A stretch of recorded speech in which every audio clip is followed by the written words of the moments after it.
Bonsoir à toutes et à tous, merci infiniment d'être avec nous ce soir. Je vous souhaite un très très bon début de semaine et je vous souhaite un très bon début de mois de mars. Alors on y va pour nos sujets de ce soir. L'obésité plus que jamais un problème de santé publique primordial, surtout en ce moment de pandémie du Covid-19.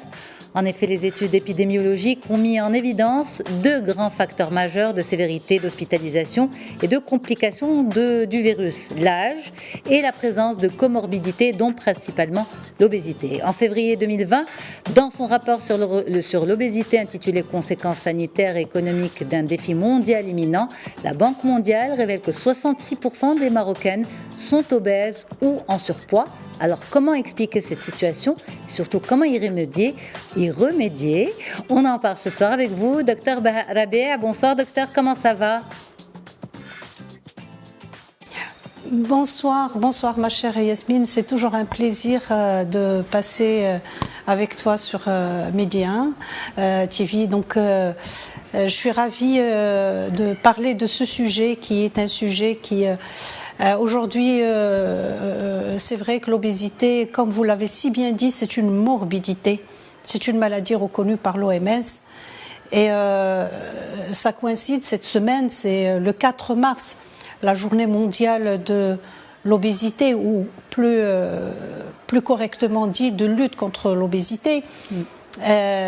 C'est une journée où on devrait justement faire énormément de communication sur cette maladie reconnue actuellement, dont l'impact économique est très important. Les études récentes, elles montrent que l'impact économique est presque de 2,6 milliards d'euros en Europe. Donc c'est quand même c'est un chiffre qui est conséquent, qui est important à prendre en considération dans la dépense pour la santé, surtout pour des pays avec c'est-à-dire déjà économiquement, en ces moments-là, de fragilité économique. Absolument. En tous les cas, au Maroc, mais si vous permettez, économique, oui, et partout mondial, c'est une fragilité économique mondiale, oui. Alors, si vous permettez, docteur Rabia, on souhaite quand même comprendre comment on en est arrivé à cette situation avec ces chiffres alarmants qui concernent le Maroc, d'autant plus que, on va dire, on parle beaucoup de cette diète méditerranéenne et on dit souvent que la cuisine marocaine, justement, s'inspire de cette diète méditerranéenne. Alors, est-ce que c'est une idée qu'on s'est inventée? Est-ce que c'est un leurre? Qu'est-ce qui fait que, finalement, on se retrouve avec des chiffres aussi importants que ceux donnés par la Banque mondiale? 66% des Marocaines sont obèses. Mais est-ce que vous confirmez ce chiffre? Parce que ça me semble quand même important. Alors, non, c'est pas à 60% quand même, mais on peut dire que 30% des Marocains, le tiers, sont en surpoids et 20% sont en obésité, d'accord? Donc il y a quand même le surpoids, l'obésité. C'est vrai que le surpoids, c'est un facteur qui favorise, bien sûr, c'est une pré-obésité. C'est très alarmant. Vous voulez justement ce changement, cette transition épidémiologique, elle est conséquente à une transition dans nos habitudes culinaires et alimentaires. Comme vous le savez, oui, la diète méditerranéenne est bonne pour la santé.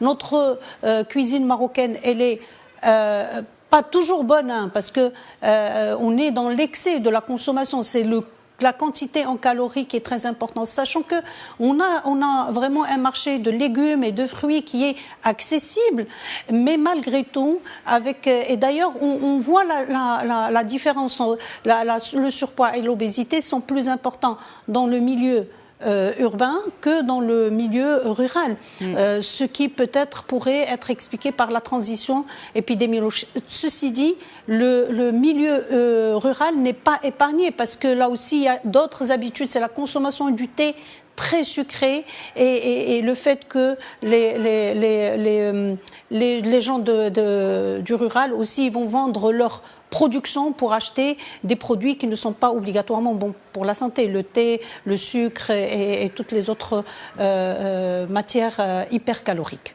Exact. Alors plus que jamais, justement. Donc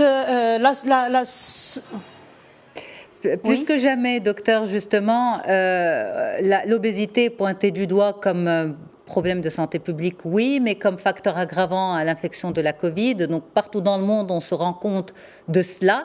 Vous, en tant que spécialiste, en tant que médecin, en tant que membre de comité scientifique, qu'est-ce que vous prévoyez pour l'avenir? Parce que maintenant, il faut agir. Tout d'abord, ce qu'on prévoit, et maintenant c'est l'objectif de notre atelier. Nous sommes une société savante, nous avons un rôle de plaidoyer et de sensibilisation que nous voulons vraiment jouer, mais dans le cadre de deux stratégies, une du ministère de la Santé, qui est le ministère de tutelle, qui chapeaute cette action, la stratégie multisectorielle de la DELM, la direction de l'épidémiologie et lutte contre les maladies, et le plan opérationnel de lutte contre l'obésité chez les enfants et les adolescents. Donc c'est justement l'atelier que nous organisons le jeudi avec toutes les parties prenantes et tous les intervenants, c'est de jouer notre rôle en tant que société savante et savoir dans quelle mesure on peut aider par nos attributions, bien sûr, dans l'opérationnalisation et l'atteinte rapide des objectifs de ces deux stratégies qui sont maintenant mise en place. Qu'est-ce qu'il faut, qu'est-ce qu'on peut nous faire aujourd'hui pour qu'elles soient, elles sont déjà opérationnelles, mais bien sûr il y a des objectifs. Par exemple, quand on parle de la stratégie multisectorielle, c'est une stratégie qui est sur 5 ans. Donc on a encore 5 ans où on peut agir, on peut faire de la sensibilisation, plaidoyer pour une alimentation saine. On ne sait pas encore ce qui va sortir de cet atelier de réflexion et propositions, et nous partagerons avec vous toutes les propositions que nous aurons à la fin de cet atelier qui sera, Inch'Allah, une excellente occasion pour booster la stratégie de lutte contre l'obésité. Absolument. Donc, un atelier à l'occasion de la journée mondiale de lutte contre l'obésité qui se tiendra le 4 mars prochain. Mais vous, alors à titre, on va dire personnel / professionnel, vous pensez à quoi avant de vous réunir avec vos confrères? On pense, vous voulez dire, on pense que, parce qu'il y a deux visions. Docteur Baha Rabi', la vision communautaire. Docteur Baha Rabi' a quelle idée derrière la tête pour arriver justement à changer la situation au Maroc en matière d'obésité?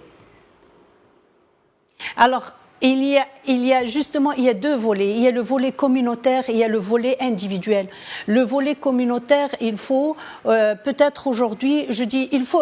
Je ne suis pas là pour donner des directives. Les directives sont là. Maintenant, c'est à nous de les aider. Mais je peux dire que on devrait agir en communauté, augmenter le nombre d'espaces verts, promouvoir l'activité physique, peut-être au milieu de travail, favoriser des cantines qui sont qui respectent vraiment l'alimentation saine, parce que c'est ce qui est important en milieu, en tous les cas urbain. Peut-être que alors sur le plan individuel, maintenant c'est la prise en charge du patient qui est en surpoids ou en obésité, et il y a des choses à faire, la prise en charge, mais surtout et essentiellement penser à la couverture médicale, c'est-à-dire à l'assurance. Et je pense que ça sera parmi les propositions, je suis presque sûre qui sortira, et d'ailleurs il y aura avec nous un représentant de l'ANAM qui sont en train de faire un excellent travail dans ce sens-là,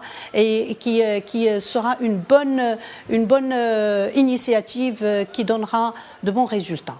Alors, c'est quoi le lien, justement? Je n'arrive pas à voir le lien entre l'assurance, entre l'ANAM et la lutte contre l'obésité. Alors aujourd'hui, l'obésité, elle est reconnue comme maladie. Et un patient obèse, s'il veut être pris en charge par un médecin, il faut que cette prise en charge soit remboursée. Comme le diabète, comme l'hypertension artérielle, comme maladie cardiaque et comme tout.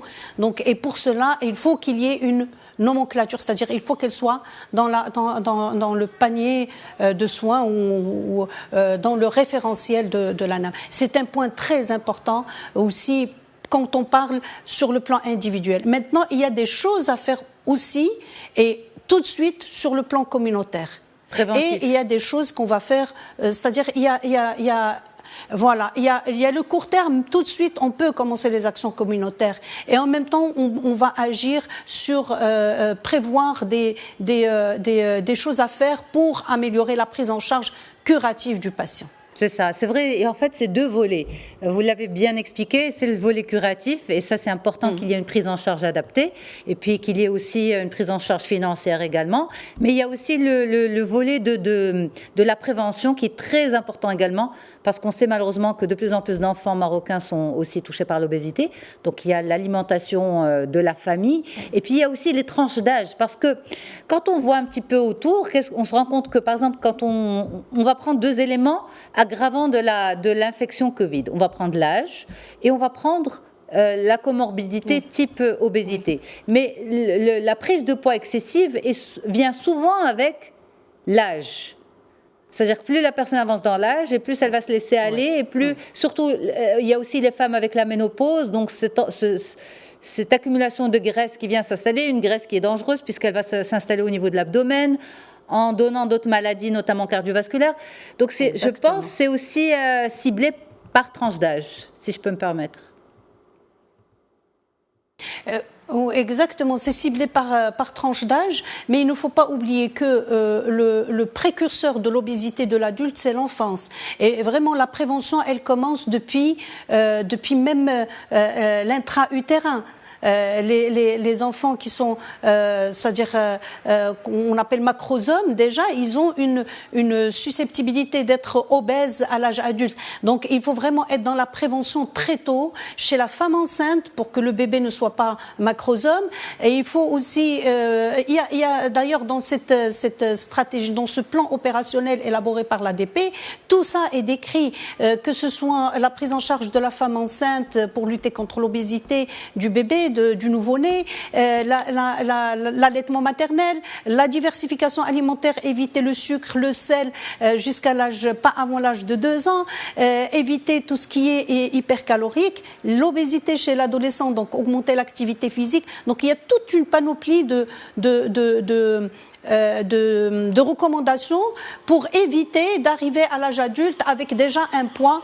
Vous savez, quand on a un enfant ou un adolescent qui est déjà en surpoids, c'est très difficile de le convaincre de perdre du poids.